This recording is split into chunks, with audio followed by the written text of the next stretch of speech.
صلوا على النبي يا أيها الذين آمنوا صلوا عليه وسلموا تسليما. اللهم صل على محمد وعلى محمد. नारे तकबीर, अल्लाह नारे रिसालत, या रसूल अल्लाह, नारे हैदरी, या अली हुसैनियत, जिंदाबाद, हुसैनियत, जिंदाबाद, यजीदियत, मुर्दाबाद। अल्लाहुम्मा सल्ली अला मुहम्मद व अला Muhammad. A couple of months ago, during the month of Ramadan, one of our Mormon brothers, is not here, I'm forgetting his name, is about 8 to 10 years old child.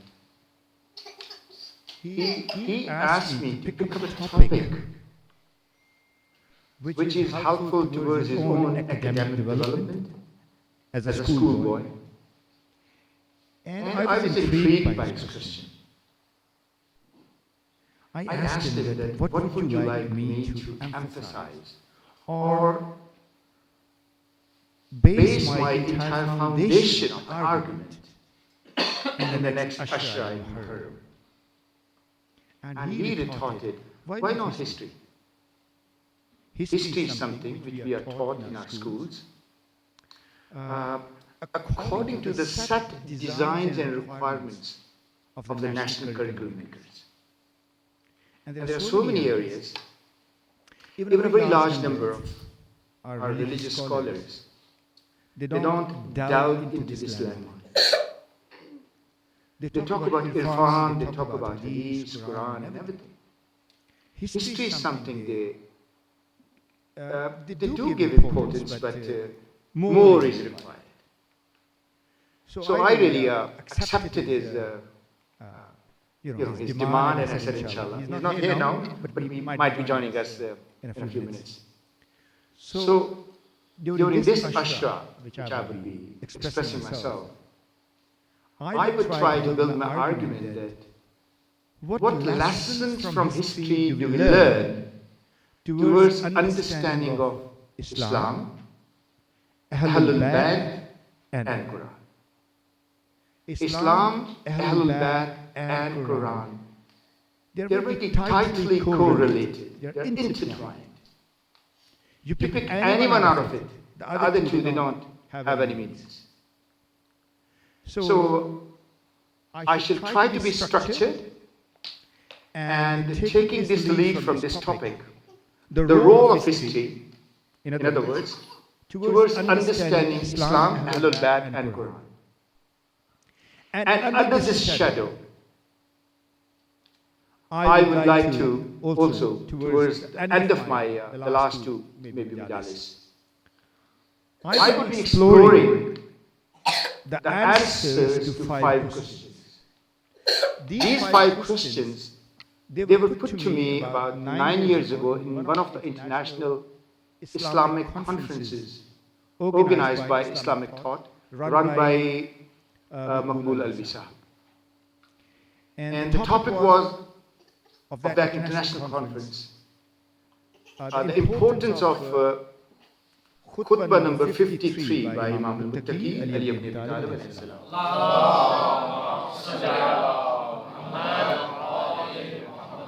And how that can create or provide a foundation towards modern day state, may that be a nation state, towards the delivery of good governance. And we invited a person who was the head of the department at that time, Professor Robert Gleave from the Department of Islamic Studies, Exeter University, one of the Red Brick universities as well. Currently, Robert Gleave is a friend of mine. He is teaching in Divinity School in Oxford University for the last 6 years. He is an authority, fluent in Arabic and Farsi. And he has done extensive work on interpretation of Nahj al-Balagha. Amongst the non-Muslims, after Edward Gibbon and Philip Hitti and all these people, I found Robert Gleave on target. He has addressed so many areas where even our own hitherto scholars, they have failed to give ample attention to. He asked me 5 questions very quickly. And in the light of those questions, I built my argument. And first of all, he said that when Allah knew everything, why He did not eliminate Iblis right on the first day of the first transgressor of law, of divine law. Why did Allah eliminate Iblis? Good question. His second question was that why Prophet Muhammad, on the day of conquest of Makkah, why he didn't eliminate Abu Sufyan and another Abu. And his third question was, why Imam Ali spared Muawiyah, although Malik Ashtar and other valiant, gallant fighters of armies of Malik Ashtar. They said, Mawla, you give us 1 week, and the bison like a head of Muawiyah would be in your feet. And Mawla said, I also want him. Ash-shakhsu mahus wal jisma ma'akuz. A person who has got a crooked mind, tedi khopri. These are the words of Mawla Kainat about Muawiyah. Description, physical, chemical properties of Muawiyah. And he said, I also want him eliminated. But there is a reason. And the fourth, why Mawla Hussain? He could easily get rid of Yazid. No problem at all. So these were the questions Robert Gleaves put to me. It took me 8-9 years going to Qom and meeting several scholars and ayatollahs like Arafi, like people like Abbasi, Ayatollah al-Uzma Abbasi, Ayatollah al-Uzma Arafi, and people like Marhum Misbah Yazdi, Nuri Hamdani, and all these people, great people. And the current 97-year-old current leader of prayer and Musalla in Qom, Ayatollah Uzma Burjardi, Tabatabai. He is the grandson of the founder of Qom, all Madrasa of Qom, 100 years ago. You go to and you enter into the westernmost gate, Imam Raza gate of Qom Shrine, and you find his grave and his photograph of 1930s. Ayatollah Uzma Tabatabai Burjardi, a very big name. So, studying their books in the last 7-8 years, I was able to find answers to these questions. But I'll sprinkle their answers to your ears one by one, slowly and gradually. I don't want to tax you with the, with the difficult and tough exegesis like these. So starting with that, all these questions by Robert Gleaves, and also the topic given to me by a young little listener who is not here. So I would like to say that what we learn from history to understand Islam, Al-Baqi, and Quran, that's the main topic. And with that, I would conclude that why an 18-stone man, he took away the earrings of Sayyidah Sakina, who was just a couple of stones. How that happened? So it starts right from the history of mankind, the genesis of history. So we go back to there. Bismillahir Rahmanir Rahim. Salawat.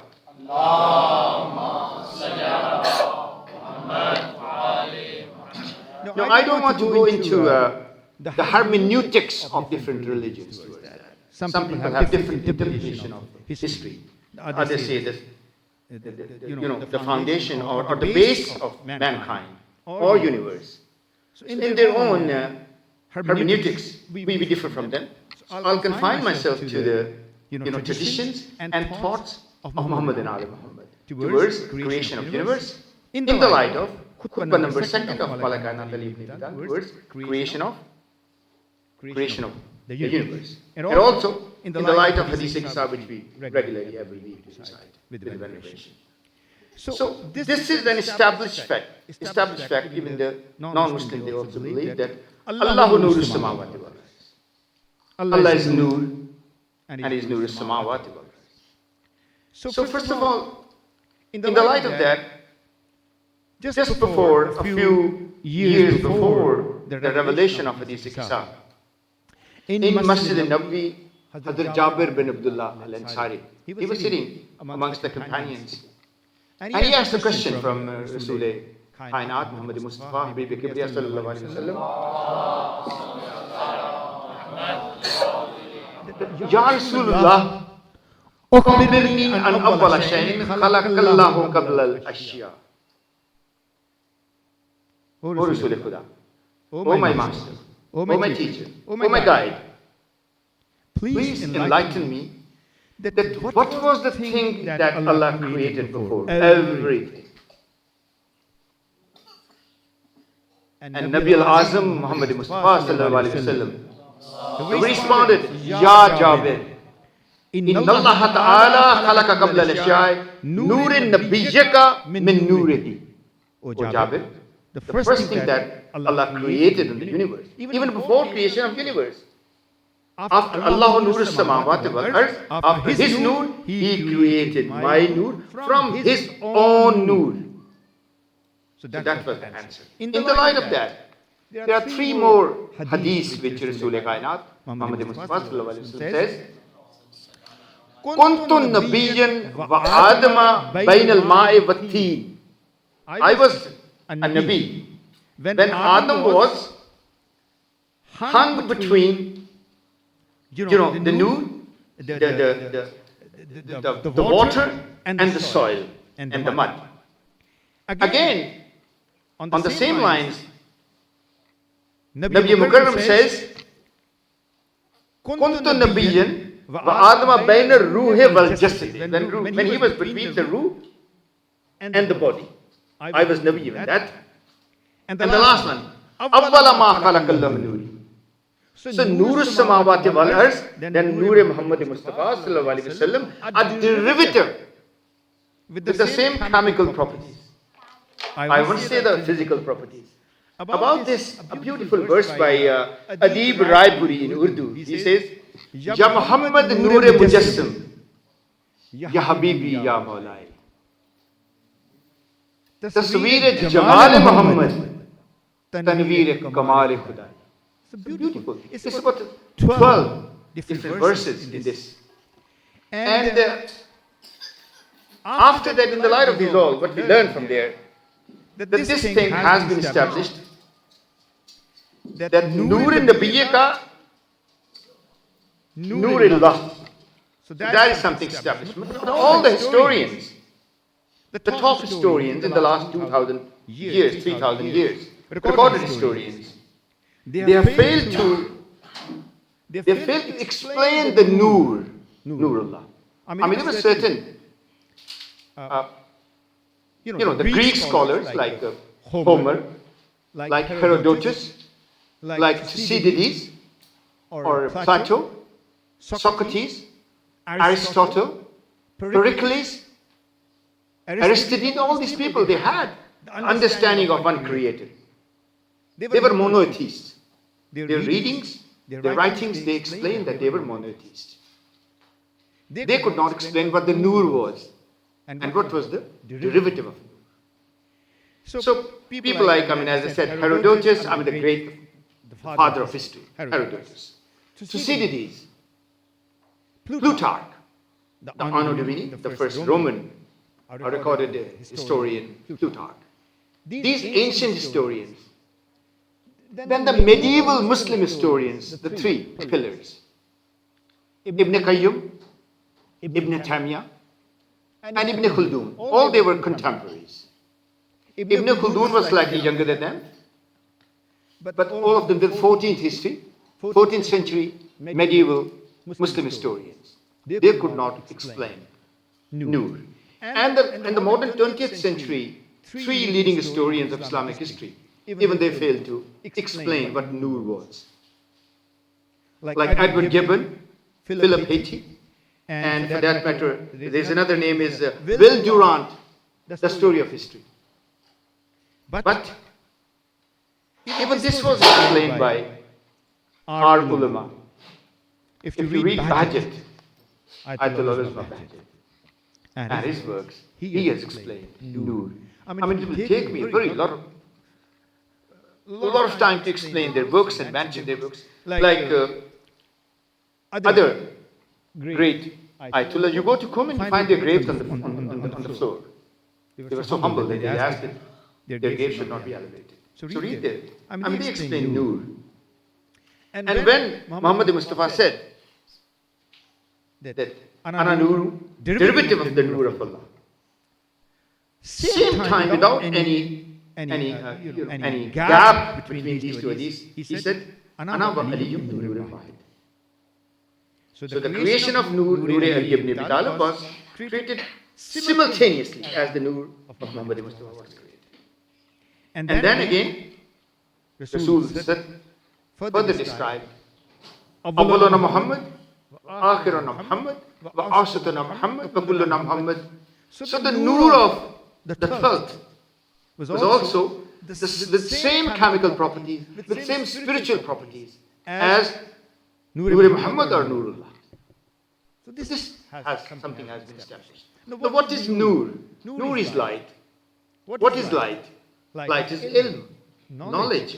So the sequence is Allah Noor Samawati wal Ardh, the oldest of the expressions of Noor. Then Noor Muhammad Mustafa, simultaneously Noor Ali ibn Abi Talib and Noor Muhammad Ali Muhammad, Noor, all the 14 infallibles, created at the same time. After that, Noor. So Allah's Noor Samawat wal Ardh, Noor Muhammad Ali Muhammad, then Allah created a vessel, a safina. And on that vessel, this Noor Muhammad Ali Muhammad envelope used to travel the universe. And this was the third sequence. The fourth sequence was, after doing that, Allah said, all right, I have created my Noor, I have created Noor Muhammad Ali Muhammad, I have created a vessel for that Noor. And now there is a time I created universe. A time I created somebody to look after my affairs on earth. So before that, he created earth, and again, Surah Baqarah, 29th verse, Bismillahir Rahmanir Rahim. وَوَالَّذِي خَلَقَ لَكُم مَّا فِي الْأَرْضِ جَمِيعًا ثُمَّ اسْتَوَىٰ إِلَى السَّمَاءِ فَسَوَّاهُنَّ سَبْعَ سَمَاوَاتٍ وَهُوَ بِكُلِّ شَيْءٍ عَلِيمٌ. Please concentrate on this last word, Alim, of this whole ayat number 29. So he created the universe, earth, one earth and seven samawat.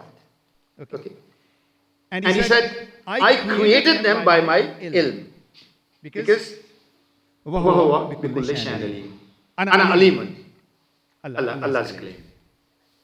Same time, now this was the time the fourth event also occurred. Now the fifth event had to be occurred, that who would look after this earth? One earth and seven skies. So there was a need for delegation of power. Allah loves delegation of power. Provided somebody who is the delegate of that power has got the same properties, nearly same properties as Allah Himself has got. And that's only Noor. So this explains why a Khalifa has to be Noorullah. A Khalifa does not have to be chosen. Now, bearing in mind, Allah is Munsif, Allah is Adil. For the first time, because, وَمَا خَلَقْنَا الْجِنَّ وَالْإِنسَ إِلَّا لِيَعْبُدُونَ. All the angels were created only to obey Allah. So they were standing like all of them, billions of them. They never asked any question. They were not allowed. They were not mandated in their creation to ask questions from Allah. But whatever whatever Allah transferred to them, they were only at the receiving end. But for the creation of His lieutenant on earth, His vicegerent, His caliph, His khalifa, here Allah became democratic for the first and last time. There is no democracy. Democracy is very close to, shirk. Because you involve so many people to choose one thing. So for the first time, Allah became democratic. He asked, okay, I have created my Noor, I have created Muhammad Mustafa Noor. Second, I have created the Noor of Muhammad Ali Muhammad. I have created the universe. I have created a vessel. And Muhammad Ali. Now, fifth thing is, now this is the time to look after my affairs on earth. I'm creating somebody. And he said, okay, I'm creating that somebody from something which is mysterious. Soil. Now, angels, they did have some knowledge of soil. Otherwise, they could not have asked us. Now, Allah says in ayat number 30, Inni jailun fil arzi khalifa. And I said, oh, Khalifa, well done. We have been worshipping you for billions of years. So why not from amongst us? But this was the desire. But even desire can be created in an angel unless Allah allows. Allah became democratic. Said, okay. They said, are you trying to create your vicegerent from this soil? And that soil has got chemical, physical properties that it creates, it causes, it is the causality of bloodshed, cruelty, and shar. And Allah said, okay, I am democratic. You can say whatever you want to say. I'm creating it. Give me your arguments. And they said, أَتَجْلُ فِيهَا مَنْ يَفْسِدُ فِيهَا وَيَسْفِكُ الدِّمَاءَ وَنَحْنُ نُسَبِّحُ بِحَمْدِكَ وَنُقَدِّسُ لَكَ. We are here. We are much better than this soil. Make us, and Allah said, إِنِّي أَعْلَمُ مَا لَا تَعْلَمُونَ. Again, the emphasis is on the word alam. Talamun. Ilm. So this proves that ilm and nur, they are intertwined. They are the same things. Different names, same things. With that was the reason.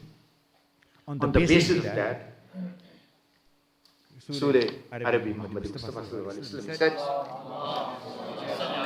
so ilm, verse number 29, ending with alim, the one who knows. And the end of ayat number 30 again, inni alam malat. So ilm is something. So ilm is nur and nur is ilm. On the basis of that, this was the divine, this was the divine message given to the Prophet directly by Allah. And on the basis of that knowledge, Muhammad Mustafa also announced, Ana Madinatul Ilm. Ana Madinatul Nur also has been mentioned in many traditions. Ana Madinatul Ilm wa Aliyun Babu. So this question has been now answered. That ilm is the power. Ilm is the power. So obviously, putting the sequence right, Nurullah, Nuri Ahl Bayt, creation of Arsh Samawat, creation of a vessel, and the last thing, creation of Adam. So Nur is completed, his lieutenant is completed, and the Prophet himself, I said earlier, Adam was nowhere when Prophet was still a Nabi. So that proves that same we study in Hadith Qissa, the interpretation of this Nur, interpretation of the universe, and the same we study in Nasr Blood chapter number 2. Please, when you go back, do read chapter number 2. Now, chapter number 2, when it went to Gibbon, and Gibbon was writing an interpretation of that 100 years ago, he said, after having read and translated this khutbah number 2 of Amir Kainat, long creation of earth.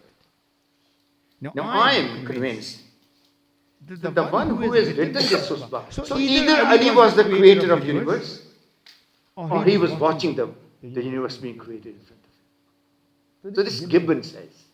Again, before Gibbon, 150 years before Gibbon, Voltaire, the age of enlightenment, the 18th century scholar, with the Montesquieu, with the Rousseau and Voltaire, these people, they created the age of enlightenment in the 18th century. So Voltaire said the same. Voltaire was the bitterest enemy of Muhammad Mustafa for first 30 years. And later on, he was the best follower of Muhammad Mustafa within 20 years. So in the light of that, so tomorrow I'll discuss. I'll give the topic for the next day, one day before that. That it's not easy to become alim or Madinatul Ilm Waliya Babu. Higher the status, heavier the responsibility. There is accountability attached to it. And what accountability was that? Which even Ibrahim did not deserve that. Only Muhammad Mustafa deserved that. I'll discuss it tomorrow. وآخر دعوانا أن الحمد لله رب العالمين.